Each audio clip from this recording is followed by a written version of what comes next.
Γεια σας παιδιά, πάμε να μάθουμε ιστορία της τρίτης δημοτικού. Είμαστε στις περιπέτειες του Οδυσσέα και θα δούμε στο νησί του Ήλιου, στο νησί της Καλυψός και στο νησί των Φεάκων. Μετά από πολλά μερόνυχτα στη θάλασσα έφτασαν στο νησί του θεού Ήλιου. Εκεί έβουσκαν τα παχιά βόδια του θεού. Θυμήθηκε τότε ο Οδυσσέας του Τηρεσία τα λόγια και παρακαλούσε τους συντρόφους του να φύγουν μακριά από το νησί αυτό. Μα εκείνοι ήταν πολύ κουρασμένοι και δεν δέχονταν. Όταν τους τελείωσαν τα τρόφιμα, έμειναν μερικές μέρες νηστικοί. Μια μέρα όμως που ο Οδυσσέας κοιμόταν, έσφαξαν μερικά βόδια και τα έψησαν. Όταν ξύπνησε ο Οδυσσέας, τρόμαξε, μα ήταν αργά.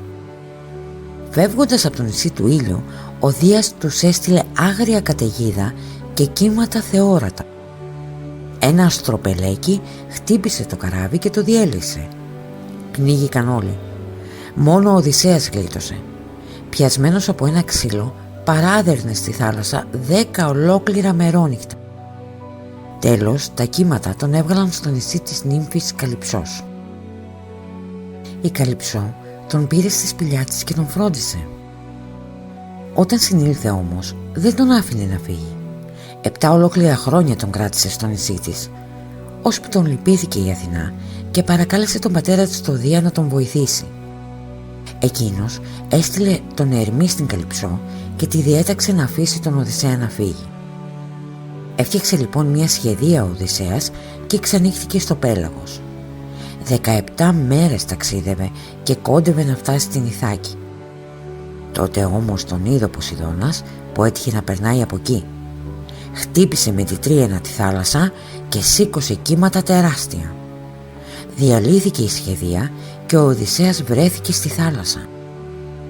2 μέρες και 2 νύχτες κολυμπούσε και τον έδερναν τα κύματα. Τη τρίτη μέρα, με τη βοήθεια μιας νεράιδας της Λευκοθέας, βγήκε σε ένα ακρογιάλι. Ξάπλωσε κάτω από μια ελιά, σκεπάστηκε με φύλλα και κοιμήθηκε βαθιά. Είχε φτάσει στο νησί των Φεάκων. Τον ξύπνησαν την άλλη μέρα κάποιες χαρούμενες φωνές. Ήταν η βασιλοπούλα Ναυσικά που είχε πάει με τις φίλες της να πλύνουν και αφού τελείωσαν έπαιζαν τόπι. Η Ναυσικά λυπήθηκε τον ξένο και τον οδήγησε στο παλάτι του πατέρα της, του Αλκίνοου. Ο Αλκίνοος τον φιλοξένησε και όταν κάθισαν να φάνε, ο μουσικός του παλατιού, ο Δημόδοκος, έπαιζε τη λύρα του και τραγουδούσε τα κατορθώματα των Αχαιών στη Τρία.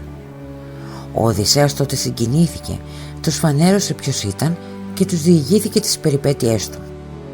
Την άλλη μέρα οι Φαίκες ετοίμασαν καράβι και το Σούρουπο ξεκίνησαν να πάνε τον Οδυσσέα στην Ιθάκη, την πατρίδα του.